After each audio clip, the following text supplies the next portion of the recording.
with dazzling blue waves and soft sand beneath my feet and endless views of the edge of the world. I can almost feel the sunlight warming my skin, smell the salt in the air, hear the hiss of the water rolling into land. For those few moments, I almost fool myself. I am almost happy. I have found my nearly happy place. We finish up, roll mats, nod goodbyes. I see small clutches of women chatting, maybe planning to go for coffee, sharing stories and laughter and friendship. I just keep my head down, grab my backpack, and leave. I want to try and stay in my happy place for however many minutes my mind will let me. I walk out of the building, still imagining that sand beneath my feet, that warmth against my skin, and emerge into reality. I am in inner city London. It is raining, and it is loud. I lurk by the edge of the pavement, momentarily stunned by the assault on my senses. A big red double-decker bus whooshes past, splashing me with filthy gutter water. 2 pigeons are fighting over a discarded sausage roll, and I notice that one of them only has 1 leg. I can hear sirens and shouts, and am immediately approached by a man who could be anywhere between 30 and 90. His front teeth are missing, and he tells me he needs some change to pay for a night in a hostel. I hand him a £5 and walk away before he can talk to me any more.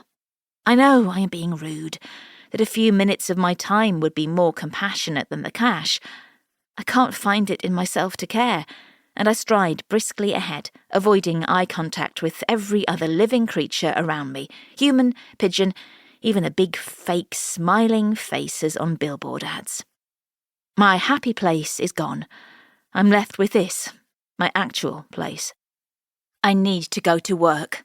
I have a night shift at a drop-in health centre, and I have my clothes in my bag. I need to make my way there, shower, and put on my game face. Transform myself into a caring professional who can help people in their hour of need. Except, I realise, as I narrowly avoid stepping into a pile of vomit on the pavement, that I don't think I can. I don't think I can help anyone anymore. I don't think I have anything left to give.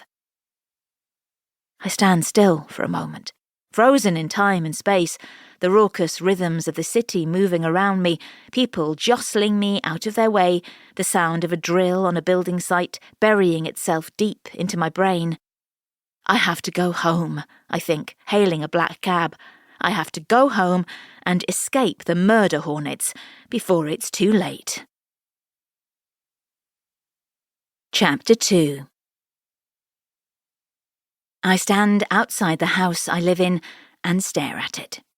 The cab driver leans his head out of the window, his sparse grey hair getting flattened by the incessant rain of our glorious English summer. "You all right, love?" he asks, frowning. "Perfect," I reply, forcing a smile onto my rain-soaked face. "Never been better." He shakes his head, and I suspect he's seen stranger things. Cabbies have seen it all, haven't they? The history of human existence should be written by hackney drivers, I suspect. He performs an impressive 3-point turn and disappears in a cloud of diesel. I heft my bag onto my shoulder and get my keys ready. It is quite obviously very wet out here, and it will be much nicer inside 4 walls. Somehow, though, I still can't quite face it. I have lived here for 8 years, and yet I still don't think of it as home. It is a grand house on the outskirts of Regent's Park, its facade a picture of Georgian grandeur, the inside all mod cons and cool interior design. There are apple trees in the small garden and a roof terrace that overlooks the park, and 4 double bedrooms.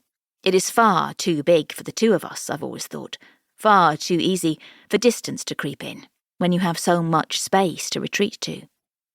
Mark's Mercedes is parked in the drive, and I can picture him inside, crashed out on the sofa, maybe watching football, a glass of expensive wine in his hand. It's always wasted on me, the good stuff. I'm a wine Philistine.